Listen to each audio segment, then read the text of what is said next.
याल तरी यारे लागे अवघे माझ्या मागे मागे, आजी देतो पोट भरी पुरे म्हणाल तो वरी. हळूहळू चला तू तर यांची आवाज कमी कर. कोणी कोणाशी न बोला, आजी देतो पोट भरी पुरे म्हणाल तो वरी. तुका म्हणे सांडा घाटे तेने नका भरू पोटे, आजी देतो पोट भरी पुरे म्हणाल तो वरी.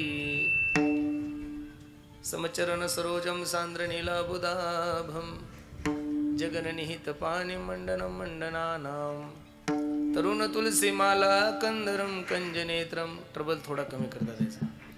सदै धवलहासं विठ्ठलं चिंतये भक्तिं विलोकितो येन समाधी राजा. वैराग्यवन्तं सुविचारयुक्तं नमामि जोगं शिरसा गुरुन्तं. नमो सद्गुरु तुकया ज्ञानदीपा, नमो सद्गुरु सच्चिदानंद रूपा, नमो सद्गुरु भक्त कल्याण मूर्ती, नमो सद्गुरु भास्करा पूर्ण कीर्ती. सेवे लागे सेवक झालो तुमच्या लागलो निज चरणा. अहो स्वामी तुकया देवा यावरी न करावा अवेरू. याल तरी यारे लागे अवघे माझ्या मागे मागे, आजी देतो पोट भरी पुरे म्हणाल तो वरी. अखिल गुण निधान करुणावरणालय, रुक्मिणी प्राण संजीवन जगदाधार पंढरीश परमात्मा. ज्ञानी यांचे राजे साधकांचे मायबाप कैवल्य साम्राज्य तेजोनिधी, अखंड समाधिगण असणारे अलंकापूर निवासी माझे ज्ञानोबराय. शिट्टी मारतो दादा माझा माईक, आवाज कमी कर. ट्रबल तू तर यांचे कमी कर, साऊंडला आवाज दे. ज्ञानी यांचे राजे साधकांचे मायबाप कैवल्य साम्राज्य तेजोनिधी, अखंड समाधिगण असणारे अलंकापूर निवासी माझे ज्ञानोबराय. जाळोनी संसार बैसलो अंगानी, ज्यांनी आपल्या संसाराची राख रांगोळी केली आणि परमार्थाचा कळस केला असे देवचे सुप्रसिद्ध साधू श्रीमंत श्री तुकोबराय. शांतही आहे, श्रीमंतही आहे आणि संतही आहे. या तिन्ही पदव्या महाराष्ट्रामध्ये त्या महात्म्याला शोभून दिसतात असे पैठण निवासी माझे नाथ बाबा. व ज्यांच्या कीर्तनामध्ये जगाच्या मालकानं नाचावं असे असणारे नामदेवराय. व तत्कालीन सर्व साधू संत मंडळीच्या असीम कृपेनं चालत आलेली आपली ही वारकरी संप्रदायाची ज्ञानगंगा. आणि मला असं वाटतं गेल्या 7 दिवसापासून तुम्ही त्या ज्ञानगंगेमध्ये स्नान करत आहात. आणि आजची ही आपली 8वी अंघोळ. विठ्ठल विठ्ठल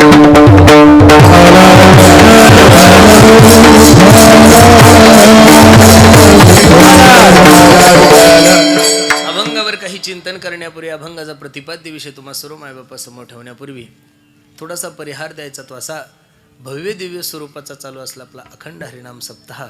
वर्ष 50वे म्हणजे सुवर्ण महोत्सव, तथा पंचकुंडात्मक विष्णू या महायज्ञ आणि त्यामधील संगीतमय शिव महापुराण कथा तथा ग्रंथराज ज्ञानेश्वरी पारायण आणि त्यामधील ही महाप्रसादाची काल्याची सेवा सर्व ग्रामस्थांच्या वतीने माझ्या वाट्याला आलेली आहे.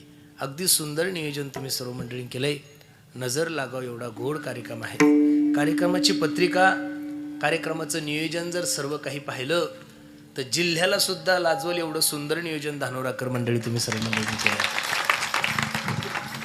अगदी गोड नियोजन. या कार्यक्रमाचं सर्वात मोठं वैभव हे आहे, या कार्यक्रमाचं निरीक्षण जर केलं, या कार्यक्रमाचा जर सर्वे केला तर प्रामुख्याने एक गोष्ट तुमच्याही लक्षात आली असेल, एक गोष्ट माझ्याही लक्षामध्ये आली की एवढं सर्व नियोजन जर पाहिलं तर 85% तरुणांचा सहभाग या कार्यक्रमामध्ये. महाराज किती? 85%.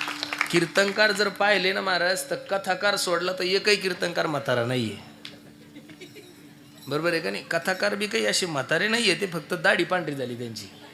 कथाकार बी तरुणच आहे. बरोबर आहे का नाही? कीर्तनकार तरुण, गायक तरुण, वादक तरुण, माईक सिस्टीमवाला तरुण, सर्व तरुणांचा कुंभमेळा आहे महाराज. हा काय? तरुणांचा कुंभमेळा आहे. आणि मला नेहमी मी कीर्तनाच्या माध्यमातून सांगतो, अरे महाराष्ट्रातला सर्व तरुण जर माझ्या ज्ञानोबराय तुकोबरायच्या विचाराच्या जवळ आला तर मी नारदाच्या गादीवरून सांगतो, भविष्यात 5 वर्षात वारकरी संप्रदाय महाराष्ट्रात क्रांती केल्याशिवाय राहणार नाही. विठ्ठल विठ्ठल.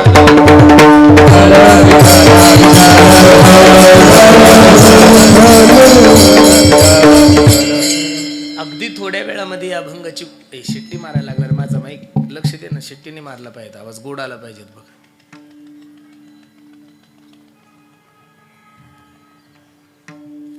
अगदी थोड्या वेळामध्ये या अभंगाची भूमिका मला तुम्हा सर्व मंडळी समोर ठेवायची आहे. आपल्याला कमी ओव्हरमध्ये जास्त रन काढायचे, कारण संध्याकाळी मला 8 ते 10 बिदर म्हणजे कर्नाटकला कीर्तने. महाराज कुठे आहे? कर्नाटकला कीर्तने. तुम्ही जेवढी शांतता देसाल तेवढ्या वेळेत मी अगदी ज्ञानोबराय तुकोबराय जशी सद्बुद्धी देतील तसे या अभंगाचा विचार करू. काल्याचं कीर्तन म्हटल्यानंतर संप्रदायामध्ये आमच्या काही अलिखित परंपरा आहे. त्यामध्ये पहिली परंपरा ही आहे की पहिल्या दिवशी कीर्तनकाराने कोणता अभंग घ्यावा 1, मागणीपर म्हणजे 7व्या दिवशी कीर्तनकाराने कोणता अभंग घ्यावा 2, आणि काल्याच्या कीर्तनकाराने कोणता अभंग घ्यावा 3.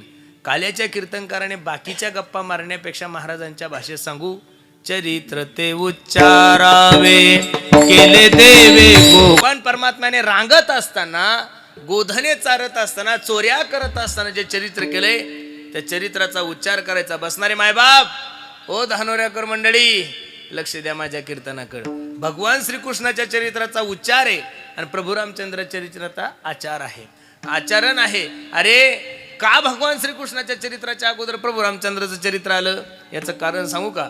जोपर्यंत प्रभू रामचंद्र रूपीच्या आचरणाचा चष्मा तुम्ही आणि मी परिधान करणार नाही तोपर्यंत माझ्या भगवान श्रीकृष्णाच्या लीला तुम्हाला कळणार नाहीये. भगवान श्रीकृष्णाचे चरित्र उच्चारणीय आहे, पण बऱ्याचशा वेळेस काय होतं, जे आचरणीय आहे ते उच्चारणीय होतंय आणि जे उच्चारणीय आहे ते आचरणीय होतंय. भगवान श्रीकृष्णाचं चरित्र लोकांच्या काहीच ध्यानात नाही, फक्त भगवंताने ज्या बायका केल्या तेवढंच ध्यानात आहे. लोक म्हणतात 16,108 बायका तुमच्या कृष्णाने केल्या, आम्ही 2-3 केल्या. भानगडीत पडू नका महाराज. एकीनच आपल्या बरगड्या उघड्या पडल्या, कैलासन 2 आणि 3 आणि 4 काय जमणार आहे महाराज? आपण नाही करायचं. त्यानं 12 गाव अग्नी गिळाय, तो 6 दिवसाचा असताना त्यानं पुतनेचं विष पेलंय. तुम्ही कमीत कमी 100 ग्रॅम एंडोसल्फान घेऊन पहा, ते विष टिकरचं घ्या. जगल्यानंतर बायका करा.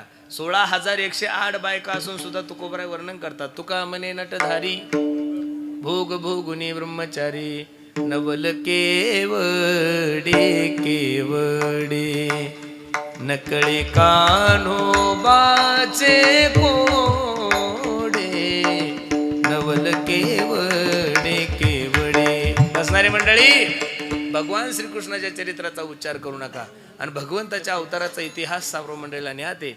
यदा यदा हि धर्मश ग्लानिर्भवति भारत अभ्युत्थानमधर्मस्य तदात्मानं सृजाम्यहं परित्राणाय साधूनां विनाशाय च दुष्कृतां धर्मसंस्थापनार्थाय संभवामि युगे युगे. या श्लोकाचं भाषांतर करत असताना तुलसीदासजीने किती गोड वर्णन केलंय. जप जप होय वेळेच्या धर्मावर ग्लानी येते ना मायबाप, त्या वेळेस माझा जगाचा मालक अवतार घेतो. आहे तुका म्हणे धर्म संस्थापने केला नारायणे अवतार. आहे तुका म्हणे धर्म संस्थापने आणि केला नारायणे अवतार. पहिलं प्रमाण गीतेतलं दिलं 1, दुसरं प्रमाण तुलसीदासजीचं दिलं 2, तिसरं प्रमाण तुमच्या आणि माझ्या पाठातलं आहे. धर्म रक्षावया अवतार घेसी धर्म रक्षावया अवतार घे धर्म रक्षावया अवतार घेसी धर्म रक्षावया अवतार धर्म रक्षावया अवतार घेसी धर्म रक्षावया अवतार घे धर्म रक्षावया अवतार धर्म रक्षावया अवतार अपुला पाळीसी भक्त जना अपुला पाळीसी भक्त जना अपुला पाळीसी भक्त जना अमृतसे साठी जन्म सोसी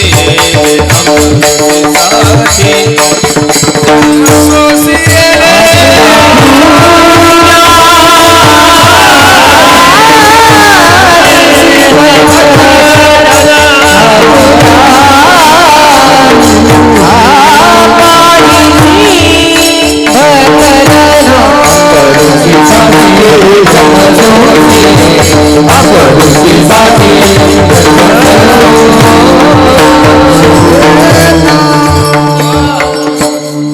धर्म रक्षावया अवतार घेसी अपुला पाळीसी भक्त जना अपुला पाळीसी धरणीसी भक्त जना जना अंबरुसी साठी जन्म सोसिले. बसणारी मंडळी, ज्या ज्या वेळेस या धर्मावर ग्लानी येते, ज्या ज्या वेळेस या धर्मावर संकट येते ना, त्या त्यावेळेस माझा जगाचा मालक अवतार घेतो. आणि द्वापर युगाची परिस्थिती ती झालेली आहे. पापी जे अभक्त दैत्य जे मतले धरणीसी झाले ओझे त्याचे दिदलासे त्रास ऋषी मुनी सकळा न पूजिती कोणी देव एक राहिले यज्ञ मोडिले कीर्तन पळाले ब्राह्मण दैत्या भेने. वत्सरूपी पृथ्वी ब्रह्म्यापासी जाय नेत्री वाहे तो सांगत असे. पृथ्वी माता गायीचं रूप धारण करून ब्रह्मदेवाकडे गेली. ब्रह्मदेवा, राक्षसांच्या भीतीने ब्राह्मण देवता यज्ञ करत नाहीये. राक्षसांच्या भीतीने महाराज लोकांनी भजन बंद केले, कीर्तन बंद केले. काय करावं, कसं करावं? ब्रह्मदेवाने सांगितलं, चला भगवान विष्णूंकडे जाऊन आणि भगवान विष्णूंची काय करू, स्तुती करू. बसणारी मंडळी, धानुराकर मंडळी, आपल्याला जर असं वाटतं दरवर्षी आपला सप्ताह एवढा चांगला व्हावा, मोठा व्हावा, तर माझी एक विनंती गड्यानो, 7 दिवस तुम्ही गध्याला सुद्धा बाबूराव म्हणायचं शिका. 7 दिवस काय करायचं, फक्त गधा जरी असला तरी त्याला बाबूराव म्हणा. का? माणसाला स्तुती एवढी आवडती महाराज, की स्तुती जर देवाला आवडत असेल तर माणसाला का आवडू नये महाराज. सगळ्यात जास्त एखादा 1 नंबरचा हलकट माणूस असू द्या, तुम्ही तो कधी रुपयाला देत नसेल तुमच्या धानोऱ्यातला, आणि तुम्ही फक्त त्याच्या दारात जाऊन त्याला म्हणा, पाटील, ओ पाटील, तुमच्यासारखा चांगला माणूस अख्ख्या धानोऱ्यामध्ये नाहीये. आयोजक कॉफी पाजून 5,000 रुपये देत ते. मग मला म्हणायचं, याच तोंडाने तुम्हाला चांगलं बोलायचं आणि या तोंडाने काय बोलायचं? मग होईल तोपर्यंत चांगलंच बोला ना. साचानी मवाळ मितुले आणि रसाळ शब्द जैसे कल्लोळ अमृताचे मधुरावानी होती हो तुका म्हणे वाव पोटी हो मधुरावानी मोठी. बसणारी मंडळी, माझं कीर्तन लक्ष देऊन ऐका गड्यानो. पुढारी लोक गोड बोलतात का काम करतात हो? काहीतरी बोलाय धानुराकड मंडळी. पुढारी लोक गोड बोलतात का काय काम करतात? गोड बोलतात.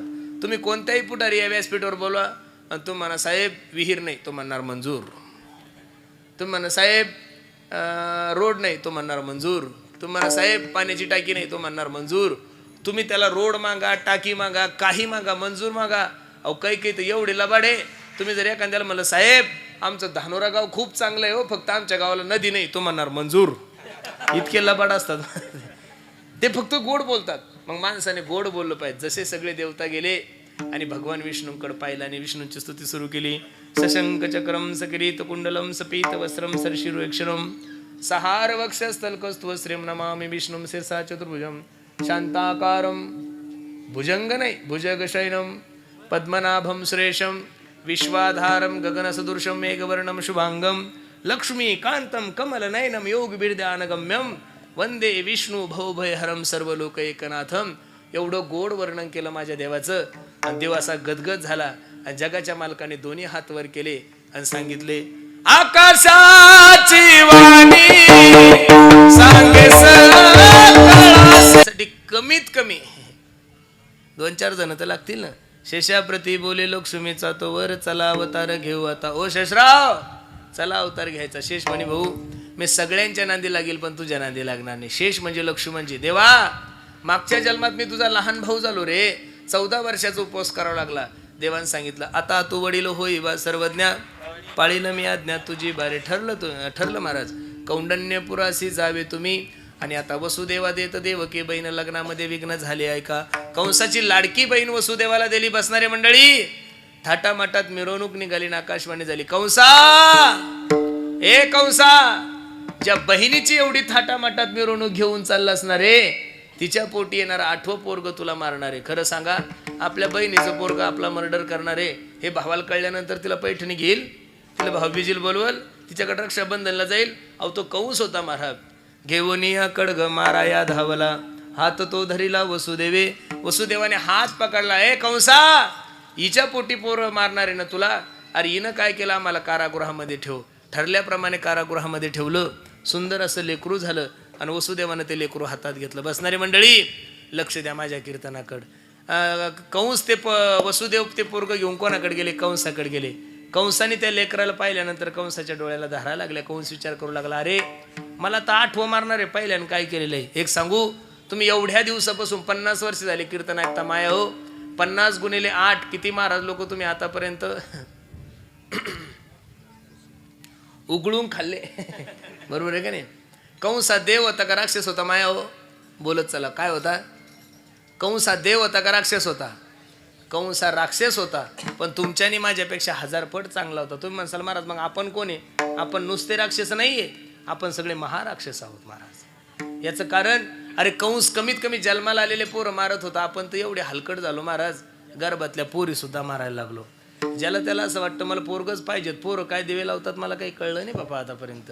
दशरथ माहिती आहे का तुम्हाला? तुमच्या धानोऱ्याचा नाही, प्रभू रामचंद्राचा बाप दशरथ. 4 पोरं होते त्याला, राम, लक्ष्मण, भरत आणि शत्रुघ्न. मग दशरथासारख्या बापाला जर पोराने पाणी पाजलं नाही तर आजकालच्या दशरथाने अपेक्षा करायची नाही. एका हिंदी कवीने एका याच्यामध्ये खूप सुंदर वर्णन केलंय पहा. 9 महिने 9 दिवसाने हो झाली जग बघण्या घाई. एक माय माऊली मुलगा एका मुलगी चेक करायला डॉक्टरकडे गेल्यानंतर ती पोटातली गर्भातली मुलगी आपल्या आईला सांगू लागली, ए आई ऐक ना ग, 9 महिने 9 दिवसाने झाली जग बघण्या घाई. अगवंशाच्या दिव्या पायी नको पण ती विझवू आई. किती गोडे पहा. उद्या तुझ्या गर्भाची ग चाचणी होणार ग, मुलगी आहे म्हणून सारे नाक मुरडणार ग. अग माझ्या चिमुकल्या कानाला तुझी कुजबुज ऐकू येई. अगवंशाच्या दिव्या पायी नको पण ती विझवू आई. म्हणून माया हो, जर मुलगी जन्माला आली नाही तर या देशाची संतती वाढल कसं रे? तीच मुलगी कोणाची कोणाची पत्नी होणार आहे, तीच मुलगी कोणाची कोणाची तरी बहीण होणार आहे, तीच मुलगी कोणाची कोणाची तरी आई होणार आहे. जर मुलगी जन्माला आली नाही तर या देशाची संतती वाढल कशी? म्हणून गर्भाची हत्या करू नका. हे द्वापार युगात तुम्हाला एका राक्षसाने शिकवलंय महाराज. कोणी शिकवलंय? राक्षसाने शिकवलंय. पण पुण्य सारावया भेटे देव ऋषी वधी बालकाशी ठेवू नको. पहिलं मारलं, दुसरं मारलं, तिसरं मारलं, चौथं मारलं, 5वं मारलं. 6 मारित दुराचारी, 7वा जो गर्भयोग माया नेता आश्चर्य करीत जगा माझी. 8व्याची तयारी सुरू झाली. व्यवहाराचा नियम आहे माया हो. मुलगी तुमच्याही घरात आहे, मुलगी माझ्याही घरात आहे. एखादी मुलगी जर प्रेग्नेंट असेल, तिला 7वा, 8वा, 9वा महिना जर चालू असेल ना, तर तुमची माझी बहीण एवढी गोरी पान दिसती. याचं कारण काय? त्या गर्भाचं तेच त्या पोरीच्या चेहऱ्यामध्ये आलेलं असतं. कशात आलेलं असतं? चेहऱ्यामध्ये. मला बसणाऱ्या मायांना फक्त एवढंच सांगायचं, माया हो, एखादं 100 पोरग जर जन्माला यायचं असेल तर तुमची आणि माझी बहीण एवढी सुंदर दिसती. ज्या माय माऊलीच्या गर्भामध्ये जगातील सर्वात सुंदर व्यक्ती असेल ती माय माऊली कशी दिसेल असेल महाराज? काय गोड वर्णन नामदेवरायांनी केलं. देवकीचे तेज दिसे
देवकीचे तेज दिसे जैसा सूर्य कंसाचे हृदय जळत असे. आणि भगवंताच्या अवताराची वेळ जवळ आली. बसणारे मंडळी लक्ष द्या माझ्याकडे. दसरथे मारिला तोचे होता मास, वर्षा ऋतू असे कृष्ण पक्ष, वसुनाम तिथी बुधवार असे शुक सांगत असे परीक्षिती. अयोनी संभवनो एकाही श्रमी नाम याचा स्वामी प्रगटला. 8 वर्षाची मूर्ती देवकी माते समोर प्रगट झाली. देवकी माता रडायला लागली. सोडा सोडा मिठी लपवा लपवा जग जेठी, जनी कंसासी कळेल माझ्या बाळासी मारेल. मालक, ओ मालक, अहो त्या नराधमाने 6 लेकर मारले हो माझ्या पोराला वाचवा. आईचं ते रड ना, आईचा तो आक्रोश पाहिल्यानंतर जगाचा मालक सांगतोय, आई अगं तू रडू नको ग, कंस मला काय मारणार आहे, मी त्याचं तेरस खाल्लेलं आहे, फक्त तू एक काम कर. नंदाच्या घराला, नंदाच्या घराला मजने गोकुळाला, माया उपजली तेथे हो, ठेवी मज आणि येथे मनसी रक्ष पाळ हो, ते म्या मोहिले सकळ. देवकीच ऐकून भगवंताला उचललं वसुदेवाने. उचललेला कमळापती, पायीची बंधने गळती, गोकुळामध्ये नेऊन ठेवलं, मायेला घेऊन आले. रडे माया करिया कांत नामा म्हणे उठती दूत. 8वा जन्माला आला माणूस, कंस धावत पळत गेला. 8वा जन्माला आलाय, 8वा जन्माला आलाय. बघितलं तर पोरगी. देवकी सांगू लागली, ए दादा, ते पोरग नसून पोरगी रे, पोरगी तुला काय मारणार आहे. मरणाची भीती अंतकरणामध्ये असल्यामुळे ज्या ठिकाणी 6 मारले त्या ठिकाणी मारण्यासाठी गेली. तुझा लागे वधी उपजला मजादी. कंसाचं चरित्र थोडं बाजूला ठेवू. वयाच्या 65व्या वर्षी नंदबाबाला मुलगा झाला होता. माया कितव्या वर्षी आपल्याला तर 25व्या वर्षी झाला तरी आपण अख्ख्या धानोऱ्याला पेढे वाटतो. पेढे घ्या पेढे, पेढे घ्या पेढे. पोरं झाल्यानंतर पेढे वाटू नका माया हो. ज्यांनी पोरं झाल्यानंतर पेढे वाटले त्यांना म्हातारपणी जोडेच खावं लागलेले. पेढे म्हातारपणी वाटा ज्या दिवशी पोरगा तुमची सेवा करेल. जिकडं तिकडं सगळीकडे आनंद आहे. आणि प्रत्येक गवळणला सांगू लागले, गवळण मनाती तुका म्हणे सांडा घाटे तेने नका भरू पोटे.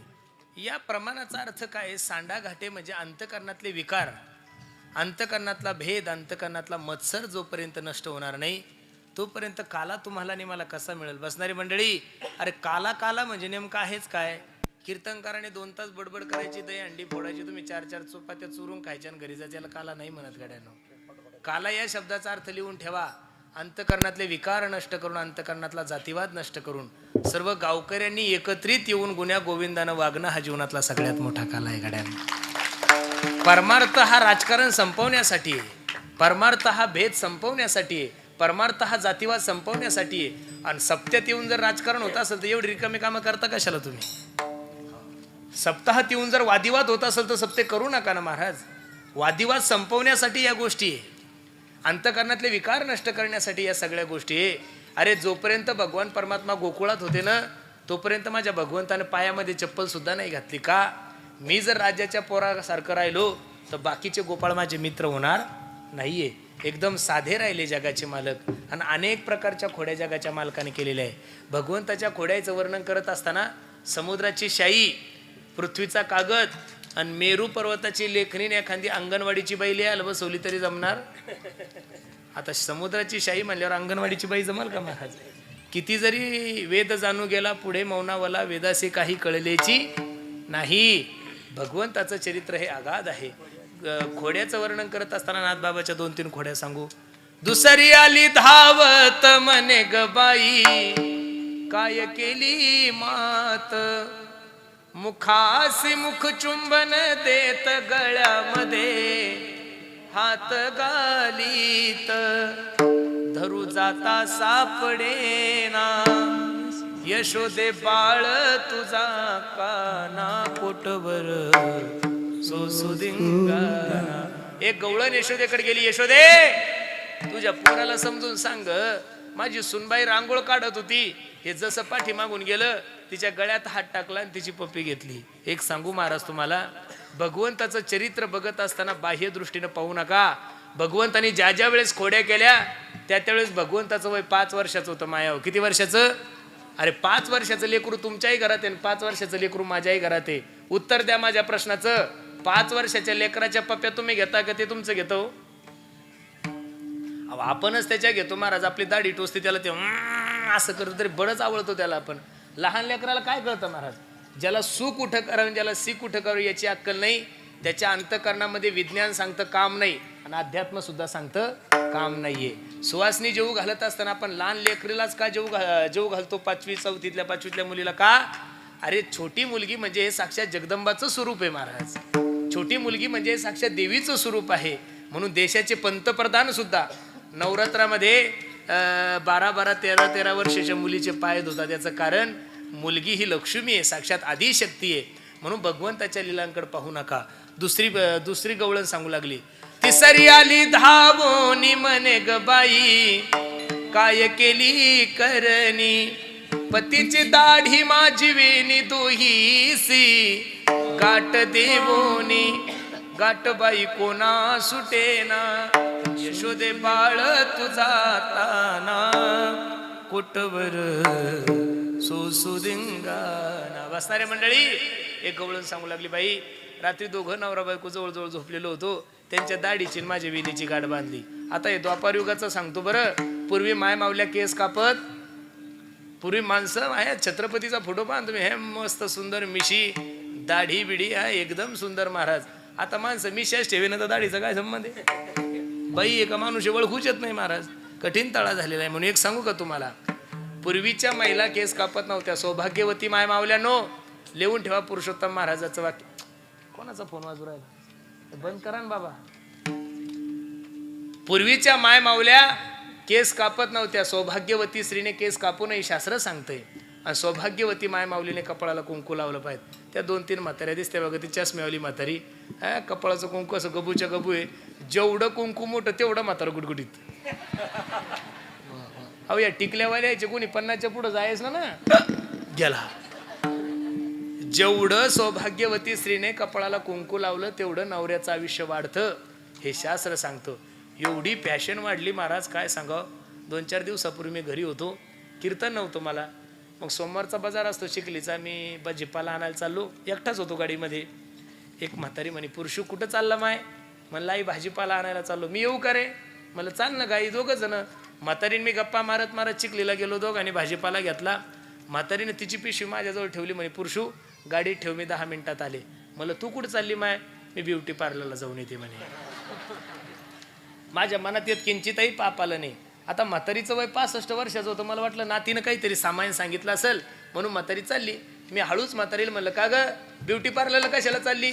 म्हातारी म्हणे, भाऊ परवा दिवशी माझ्या पोरीचा साखरपुडा आहे, माझ्या नातीचा साखरपुडा आहे आणि ह्या भुया खूप मोठ्याल्या झाल्या, पुरुषोत्तम थोड्या बारीक करते.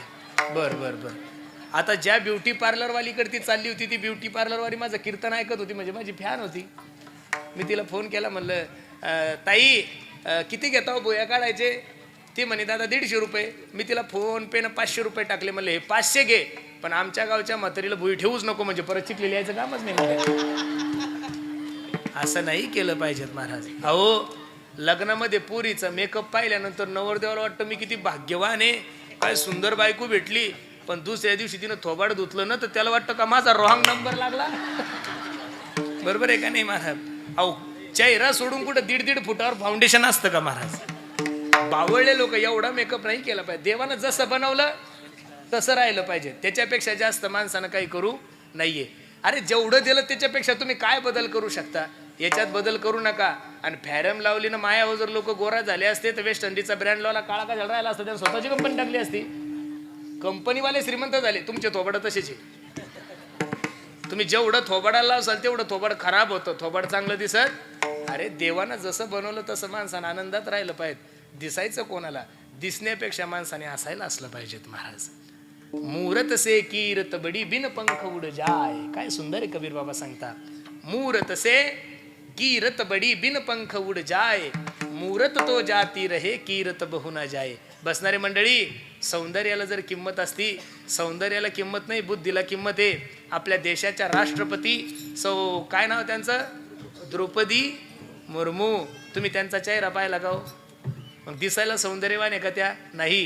पण ज्ञानी किती महाराज? देशाच्या पंतप्रधानापेक्षा मोठ्या पदावर त्या आरूढे महाराज. दिसायला काही महत्व नसतं. म्हणून तिसरी गवळण सांगू लागली, बाई काय करावं कसं करावं. एक गवळण यशोदेकडे गेली.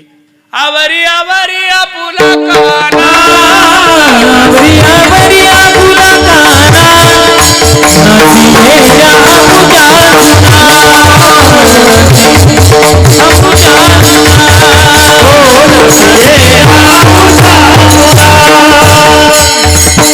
अनेक प्रकारच्या खोड्या केल्या. बरोबर 12 वाजता एक तोत्री गवळण यशोदेकडे गेली.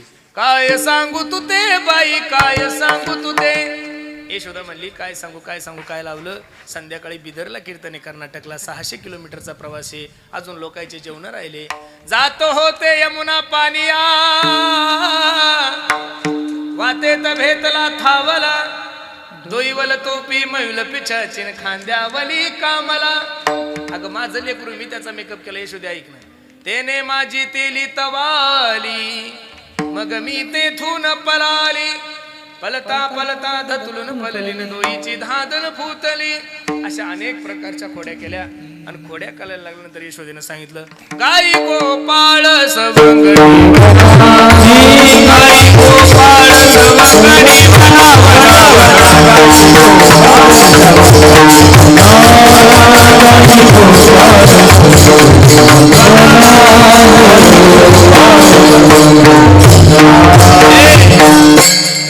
जाय खेळे नंदाचा काना, विटू दांडू चेंडू लगोरी नान परी, खेळ मांडियेला यमुनेच्या तीरी.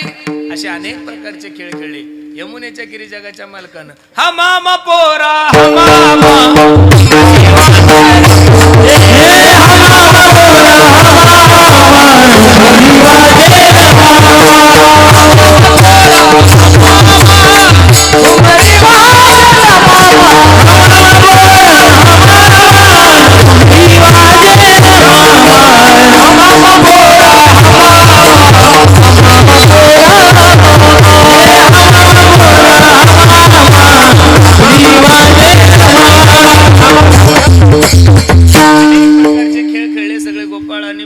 सर्वांना एकत्रित केलं. पहिला काला भगवंतानी यमुनेच्या किनारी केला. विभ्रत वेणुम जठर पडयो शुंग वेत्रेचे कक्षे वामे पान मसलम तत्फलांगिली शुतिष्ठन मध्ये सुपरी सूर्यो हासय नर्म विस्वय स्वर्गे लोके मिशिति बुभुज यज्ञ भुगबाल केली.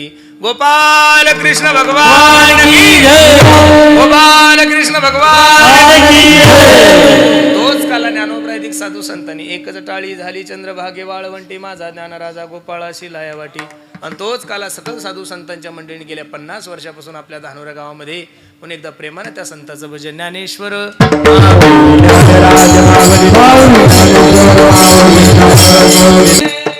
धर्म की हानी,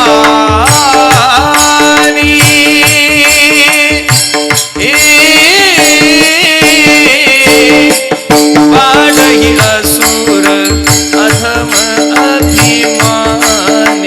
राम सिया राम सिया राम जय जय राम, राम सिया राम सिया राम जय जय राम.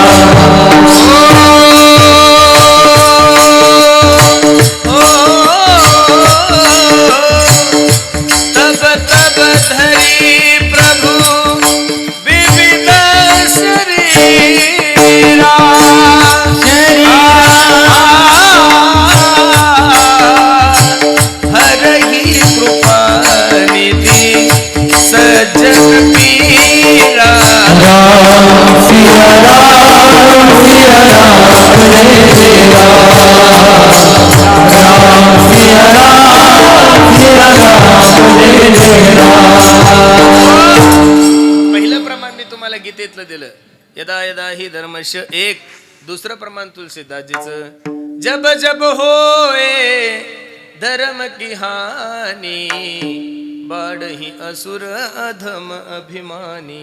ज्या ज्या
वाणी सांगे सकळ अशी तळमळ मानसी करू नका. भगवंताने आश्वासन दिलं, देवकीच्या गर्भा येईल भगवान रक्षिल ब्राह्मण गाई भक्त.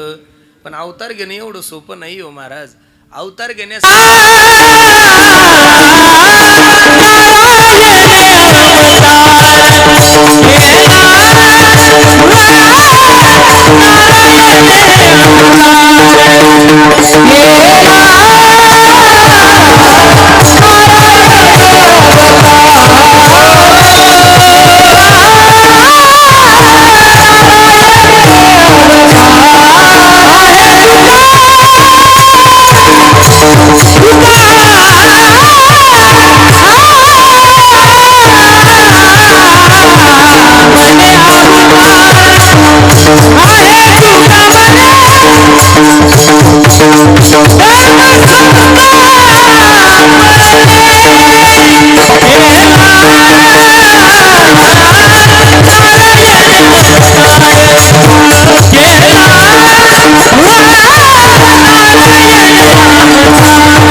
येते ना मायबाप, त्या वेळेस माझा जगाचा मालक अवतार घेतो. कोळी केले देवे कोळी केले देवे